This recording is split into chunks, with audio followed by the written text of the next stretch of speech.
हुए। यहाँ पर नारद जी ने मन में विचार किया है, अब समय आ गया है श्री कृष्ण के मथुरा जाने का। और देवर्षि नारद कंस के यहाँ पहुंचे।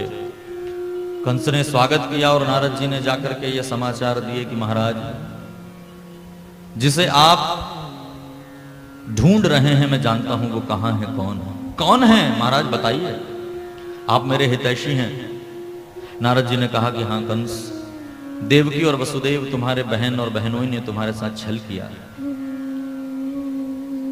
8वीं संतान के रूप में उनको पुत्र हुआ था और उसी पुत्र को उन्होंने छल से नंद और यशोदा को प्रदान कर दिया है। वो उनका पुत्र बनकर के जीवित है। और इतना ही नहीं, नंद की जो वसुदेव जी की दूसरी पत्नी है रोहिणी, उनके गर्भ से भी एक बालक है, वो बड़ा है, उसका नाम है बलराम।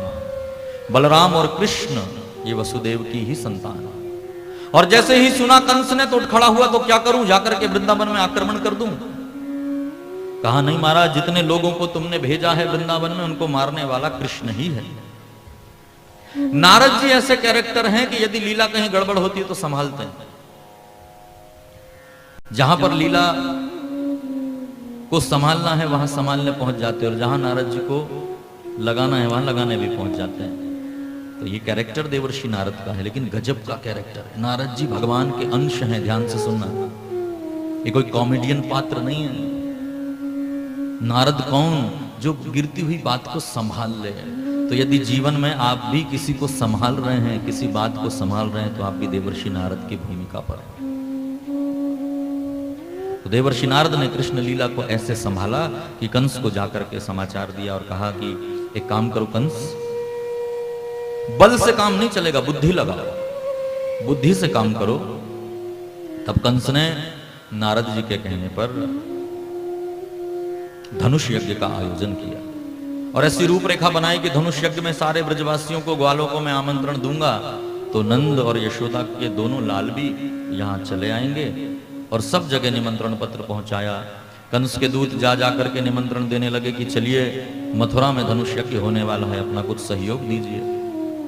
कहीं भी यज्ञ चले प्यारे प्यारे भाई बहन और आपके पास समाचार आए तो अपनी अपनी सामर्थ्य के अनुसार अवश्य उसमें अनुदान देना चाहिए, कहीं भी जहां भी। और ऐसा मत समझना कि हमारे पास तो कुछ देने के लिए नहीं है, हम क्या देंगे। आपका 1 रुपया भी अच्छे आयोजन के कार्य, लेकिन मेरे शब्दों पर ध्यान दीजिएगा, अच्छे सात्विक आयोजन। और कई जगह देने से भी बचिए, बात थोड़ी बुरी लग सकती है लेकिन कहना मेरा फर्ज है। हमने ऐसे भी आयोजन देखे हैं कि लोग चंदा करके और उस चंदे को शराब और दुनिया भर में लुटाते हैं। ऐसी जगह भूल कर भी मत देना, तुम्हारा पतन होगा। ये गणेश जी दुर्गा जी में दो हमारे घर में आते हैं ना लेने के लिए, हम साफ मना कर देते हैं। तो 4 बातें हमें भी सुनाते हैं, कैसे महाराज हो। हमने कहा हम ऐसे ही महाराज हैं। हाँ, यदि हम देख लें कि वाकई में हमारी राशि का सदुपयोग कहीं हो रहा है, क्योंकि ये मेरी आंखों देखी बात है, हमने देखा है। सब तो ऐसा नहीं करते, लेकिन कई जगह कई भाइयों को देखा है, वो हमारे दिए हुए पैसों से सब दुनिया भर का शराब पिएंगे, नाटक करेंगे, उस पर पैसा खर्च करेंगे। इसलिए बड़े ध्यान से जहां दान दे रहे हो उसका सदुपयोग हो। आज जिस गौशाला में हम गए थे तो हमें वहां देख करके लगा कि वाकई में सेवा होती है। तो फिर जो हमको वहां उचित लगा हमने किया। तो जहां आप देखो कि अच्छा कार्य हो रहा है, जरूर सहयोग प्रदान करो। तो सब जगह पर आमंत्रण पहुंचाए गए, लेकिन विशेष रूप से गोकुल जाना था नंद जी को आमंत्रण देने के लिए। तो उसके लिए कंस ने अक्रूर जी से निवेदन किया, अक्रूर आप तो नंद बाबा के मित्र हैं, मेरे प्रिय हैं, एक काम करिए ना, ये निमंत्रण लेकर के आप जाइए और नंद बाबा के यहाँ जाकर के उनके दोनों पुत्रों सहित उनको आमंत्रण दीजिए कि वो यज्ञ में पधारें।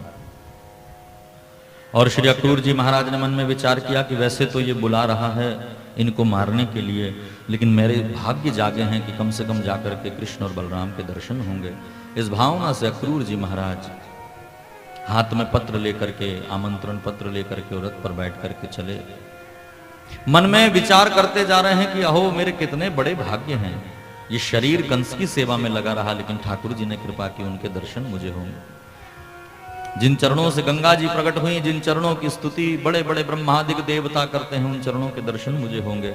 ऐसे विचार करते करते श्री अक्रूर जी ममे तद दुर्लभम मन्यम उत्तम श्लोक दर्शनम, ऐसा विचार करते हुए अपराह्न के समय में श्री धाम वृंदावन में प्रवेश करते हैं। और जैसे नंद भवन के सामने रथ रोका तो देखा कृष्ण और बलराम दोनों गौ सेवा करते हुए बाहर निकले, और अक्रूर जी को देख करके कृष्ण और बलराम ने प्रणाम किया। अक्रूर जी ने पहली बार दर्शन किया और इतने प्रसन्न हो गए। भगवान ने प्रणाम किया है अक्रूर जी को, आशीर्वाद दिया, हाथ पकड़ करके भगवान अंदर लेकर के आए अक्रूर जी के। नंद बाबा ने आकर के मुलाकात की, यशोदा मैया आकर के मिली। रात्रि का समय हुआ, रात्रि होने ही वाली थी। उसी समय श्री ठाकुर जी ने बलराम जी से कहा कि दाऊ, मेरे मन में बड़ा क्षोभ है। क्यों? बोले अब वृंदावन की लीला पूरी करने का समय आ गया। अब यहां से हमको जाना है मथुरा। जिस काम के लिए अवतार हुआ है उसमें से एक काम हमारा ये भी है, परित्राणा ये साधु नाम जो हम कर सके। अब विनाशाय तो दुष्कृताम भी करना है, दुष्टों का संहार करना है। मानो प्रकृति को यह बात पता चल गई थी वृंदावन की कि आज अंतिम रात्रि श्री ठाकुर जी वहां विश्राम करने वाले। सुबह होते ही कृष्ण वृंदावन को छोड़कर चले जाएंगे। तो गायों ने शाम होते ही चारा खाना बंद कर दिया। गाय की आंखों में आंसू। नंद और यशोदा ने जब गाय को रात्रि में चारा डालने गई तो देखा गाय की आंखों में आंसू। बड़ी घबराई यशोदा।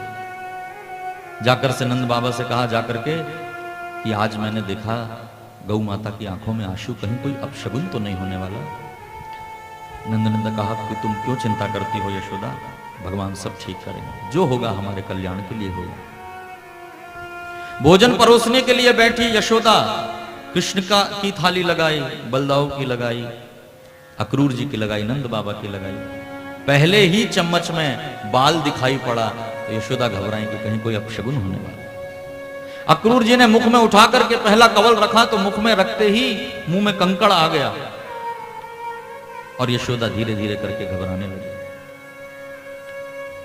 अतृप्त भोजन करके कृष्ण उठे। सबसे पहले जाकर के गोष्ठ में गौशाला में अपनी एक एक गाय से कन्हैया गले मिल रहे हैं। गौरी, गंगी, लक्ष्मी, अपना ख्याल रखना, कल मैं यहां से विदा हो जाऊंगा। एकांत में बात कर रहे हैं। कृष्ण की प्रिय गाय भी चाट रही है कन्हैया। यहां पर श्री अक्रूर जी महाराज ने नंद बाबा को निमंत्रण दिया और कहा कि बाबा, आप सब ब्रजवासियों को कंस ने आमंत्रण पहुंचाया है कि आप सब धनुष यज्ञ में पधारें, यज्ञ का दर्शन करें, जीवन को कृतार्थ करें। एकांत पाकर के नंद बाबा से कहा अक्रूर जी ने कि बाबा ये बात मैं तुमसे बता रहा हूं, बड़ी सावधानी से सुनना। कंस को ये बात पता चल गई है कि कृष्ण तुम्हारी संतान नहीं, ये वसुदेव और देवकी की औलाद है। नंद बाबा के हृदय में ऐसा आघात, हाथ पकड़ लिया अक्रूर जी का और कहने लगे, अक्रूर, मैं तो उसके प्रेम में भूल ही गया था कि ये वसुदेव की संतान है। मैं पुरुष हूं अक्रूर, लेकिन यशोदा इस बात को कैसे सहन करेगी? अगर उसके सामने तुम कहोगे कि कृष्ण उसकी औलाद नहीं है तो उसी क्षण उसके प्राण न निकल जाएं। बाबा, लेकिन ये बात तो बतानी जरूरी है यशोदा को। और समय पाकर के नंद बाबा रात्रि में काम कर रही यशोदा के पास गए। रसोई में काम कर रही थी, दूध उबाल रही थी। उसी समय पीछे कंधे पर हाथ रख करके नंद बाबा ने कहा, यशोदा, जो मैं कहने जा रहा हूं ध्यान पूर्वक सुनना। यशोदा, यदि तुझे कभी पता चला कि जिस कृष्ण को तूने अपना दूध पिलाकर बड़ा किया है वो तेरी संतान नहीं है, तो यशोदा ने मुड़ करके देखा और मुंह पर हाथ रखा कि ये क्या कह रहे हैं? अगर मुझे ये पता चला कि कृष्ण मेरी संतान नहीं है तो मेरे जीवन का लाभ क्या? हाथ पकड़ करके नंद बाबा ने कहा, यशोदा, लेकिन ये सत्य है, कृष्ण तेरी संतान नहीं है, वो देवकी का पुत्र है। अपने पुत्र को बचाने के लिए वसुदेव ने हमारे यहां पर उसको छोड़ा था और यशोदा ने सुना कि कृष्ण मेरा पुत्र नहीं। जिस यशोदा का एक एक पल कृष्ण के बिना नहीं बीता है, सोचो जब उस यशोदा को पता चला कि ये कृष्ण मेरी संतान नहीं है और अक्रूर लेने के लिए आए हैं और कल सुबह होते ही कृष्ण को जाना पड़ेगा। क्या बीती होगी यशोदा पर। चक्कर खा करके यशोदा गिरी, जल का मार्जन करके यशोदा को फिर से जागृत किया और गले लिपट करके यशोदा फूट फूट करके रोई।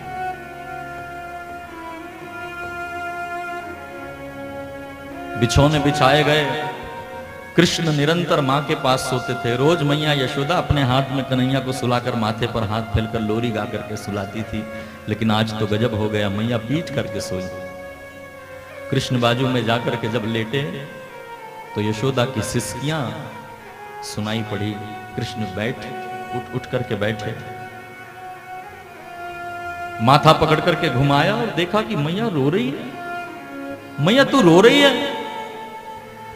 क्या हुआ मैया? सिसकारती हुई यशोदा उठ करके बैठी, अपने लाला को गले से लगाया और कहने लगी, कन्हैया मैंने सुना है कि तू कल जा रहा है। अरे मेरी मैया, तो मैं क्या हमेशा के लिए जा रहा हूं, बस कल गया और परसों आ गया। कृष्ण को भी पता है कि कल जाऊंगा, परसों नहीं, अब तो बरसों मिलना नहीं हो। यशोदा के साथ जो बिछो हुआ भगवान का, फिर जब भगवान 100 वर्ष बाद यशोदा मिली है कन्हैया से एक बार, बस पूरे जीवन में। कल हम सुनेंगे कुरुक्षेत्र में कैसे मिली यशोदा। यशोदा के आंसू पोंछे, कृष्ण ने बहुत समझाया, गले लग करके। कृष्ण भी खूब रोए होंगे कि ऐसी मां को छोड़ करके मुझे जाना। लाला समय हो रहा है बेटा, सो जा। और गोद पर कांपती आवाज से लोरी गा करके यशोदा सुला रही, आंखों से टप टप करके अश्रु गिर रहे हैं। दोनों माँ बेटे रात भर रोते रहे। प्रातः काल उठते ही कृष्ण ने माँ के चरणों में प्रणाम किया। माँ ने कन्हैया को स्नान कराया, श्रृंगार करते जा रही हैं और रोती जा रही हैं, लाला अब तू बड़ा हो गया है, ये सब श्रृंगार तुझे खुद से करने चाहिए।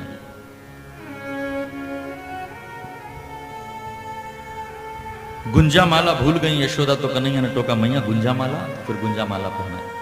माखन मिश्री ला करके मुंह में धरा, तो कन्हैया कहने लगे, मैया अब तू अपने हाथ से तैयार होने को कह रही है, तो ला अपने हाथ से खाना भी सीख लूं।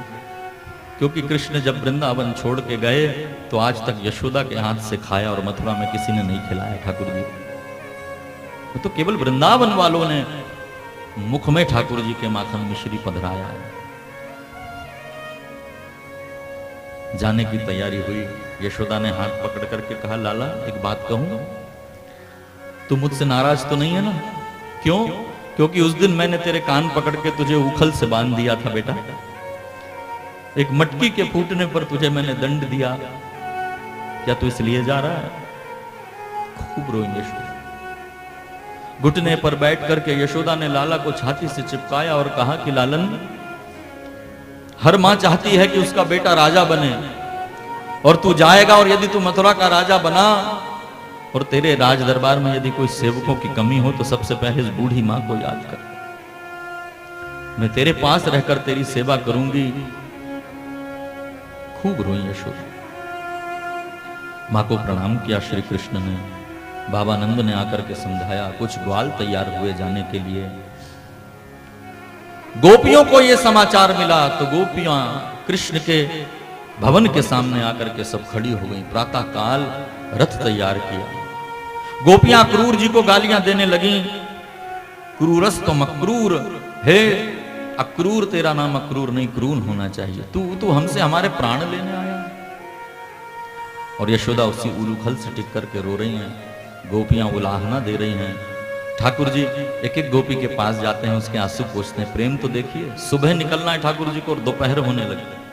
एक एक गोपी के अश्रु पोंछते हैं और गोपी कहती हैं, कन्हैया माखन चोरी करने पर मैंने तुझे डांटा। प्रभावती आ गई कि मैंने तेरा हाथ पकड़कर यशोदा से डांट खिलाई, इसलिए तू जा रहा है। हर गोपी को लग रहा है कि कृष्ण मेरे कारण जा रहे हैं। गाय रो रही हैं और दूर खड़ी होकर के किनारे पर एक वृक्ष की आड़ में श्री राधा रानी रुदन कर रही। कृष्ण रथ पर बैठे थे, कूदे और श्री राधा से मिलने के लिए कन्हैया गए। और राधा ने जो बात कही कृष्ण से, राधा ने रो रो ये बोला, बहुत हीरों का गोविंद तुम क्यों चले।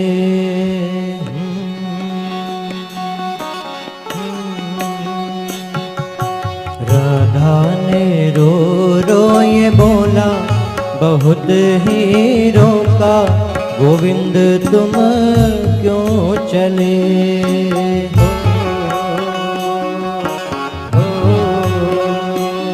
गोविंद तुम क्यों चले, कान्हा तुम क्यों चले। गोविंद तुम क्यों चले, कान्हा तुम क्यों चले। राधा ने रो रो ये बोला, बहुत हीरों का गोविंद तुम क्यों चले।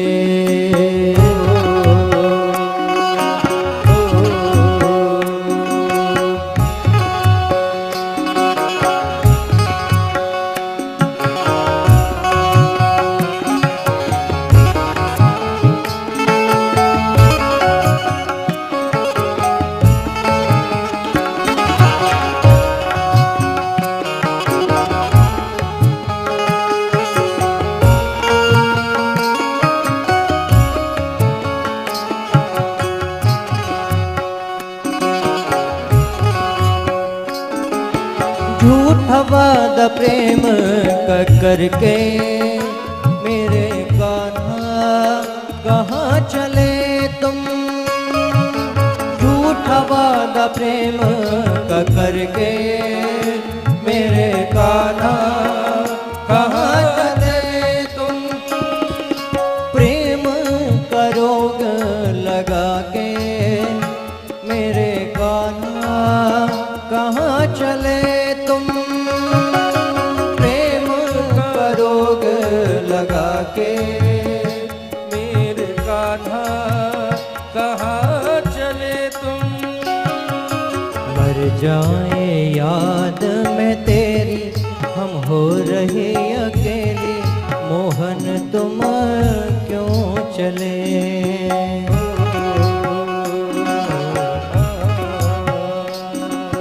राधा ने रो रो ये बोला, बहुत हीरों का गोविंद तुम क्यों चले।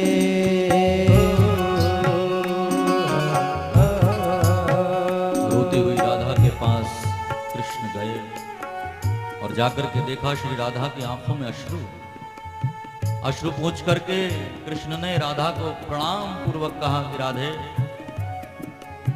तुमसे ही आज्ञा लेना है। अब वृंदावन में बहुत बांसुरी बजा ली, अब शंखनाद करना है, दैत्यों का संहार करना है, इसमें तुम्हारी आज्ञा की आवश्यकता है। श्री कृष्ण ने जाते हुए राधा रानी को दो चीजें दी, एक अपनी काली कमली और दूसरी बांसुरी। भगवान ने वृंदावन के अलावा बंसी नहीं बजाई। क्यों? क्योंकि मथुरा में कन्हैया की बंसी कौन सुनेगा, वो तो वृंदावन में सुनी जाती है। ब्रजवासी बांसुरी की महिमा को जानते हैं। श्री राधा रानी के हाथ में बंसी और काली कमली देकर के श्री ठाकुर जी विदा हुए और ये प्रतिज्ञा दिलवाई कि राधा मेरे जाने के बाद रोना नहीं, क्योंकि राधा रानी की आंखों से गिरा हुआ एक एक अश्रु कन्हैया के शरीर पर घाव बनकर के प्रकट हो सकता है। जाकर के गोपियों से मिले कृष्ण, अपने मित्रों से मिले। रो रहे सब गाँव के ग्वाले और गोपी सहेलियां। रो रहे सब गाँव के ग्वाले और गोपी सहेलियां। रोती है सब गाँव की गैया, नंद बाबा यशोदा मैया। रोती है सब गाँव की गैया, नंद बाबा और मैया।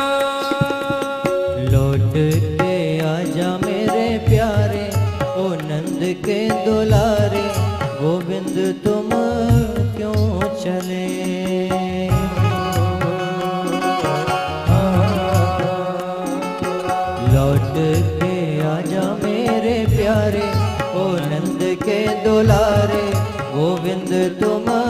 क्यों चले। रथ पर बैठ करके अक्रूर जी ने रथ चलाया और सबसे विदा लेकर के कृष्ण के जाने के बाद यशोदा की दो दशा, या तो रोती हैं या तो बेहोश रहती हैं। उस उखल से जिससे बांधा था उससे टिक करके रोती हैं और होश में आता है तो रोती हैं, होश में आकर रोती हैं, नहीं तो बेहोश पड़ी रहती हैं। ऐसी यशोदा को छोड़ करके और कृष्ण चले। सुबह निकलने वाले थे, दोपहर होने लगी। नंद बाबा ने समझाया, गोपी अब जाने दो, ठाकुर जी को कष्ट होगा। नंद बाबा दूसरे रथ पर बैठे, बलदाऊ बैठे, कुछ ग्वाल साथ में, और यज्ञ में दान करने के लिए घी, दही, मक्खन जो ग्वालों के पास होता है सारी सामग्री लेकर के रथ चला। सुखदेव जी कहते हैं, ऐसी रोई गोपियां, कैसी रोई? एवं ब्रुवाणा बिरहा तुरा वृषम ब्रजस्त्रिया कृष्ण विषक्त मानसा। जो ग्रहित मानसा थी वो विषक्त मानसा हो गई। और विसृज लज्जाम रुरुदुस्म सुस्वरम गोविंद दामोदर माधवेति। एक स्त्री के लिए सबसे ज्यादा यदि छोड़ने वाली कोई चीज है जिसे वो नहीं छोड़ सकती, वो है उसकी लज्जा। लज्जा उसका आभूषण है, उसका त्याग स्त्री नहीं करती। लेकिन यहाँ गोपी ने कृष्ण के लिए विसृज लज्जा, लज्जा को भी त्याग कर दिया। कोई क्या बोलेगा इससे फर्क नहीं। रोई गोपियां।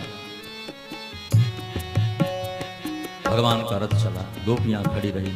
कब तक खड़ी रही? यावत आलक्ष्यते के तुम, जब तक रथ की ध्वजा दिखाई दे रही है दो गोपियां तब तक खड़ी रही कि अभी भी ध्वजा के रूप में दर्शन हो रहे हैं। और फिर धीरे धीरे ध्वजा दिखना बंद हो गई। घोड़े की टाप से जो धूल ऊपर उठी थी, यावत रेणु रथस्य च, उस रेणु को देखते हुए गोपियां खड़ी रही। अब वो धीरे धीरे करके, जैसे काका रथ रोकिए, यहाँ पर स्नान करने का बड़ा बड़ा फल। और शाम के समय जैसे अक्रूर जी ने जल में जाकर के अंदर डुबकी लगाई तो अंदर क्या देखते हैं? श्री कृष्ण ही चार भुजा के रूप में अंदर दिखाई दिए। अक्रूर जी ने सोचा कि मैं अंदर आया हूं तो ये भी कहीं से अंदर आ गया होगा। बाहर निकल कर देखा तो फिर ठाकुर जी रथ पर बैठकर मुस्कुरा रहे। फिर से डुबकी लगाई तो अंदर ठाकुर जी के दर्शन हुए। अक्रूर जी समझ गए कि साक्षात परब्रह्म है। और बाहर निकल करके अक्रूर जी ने स्तुति की। आकर के स्तुति की अक्रूर जी ने, और फिर रथ को लेकर के गए। और सायं काल में श्री अक्रूर जी सबको लेकर के पहुंचे मथुरा। और मथुरा नगरी के बाहर एक उद्यान था,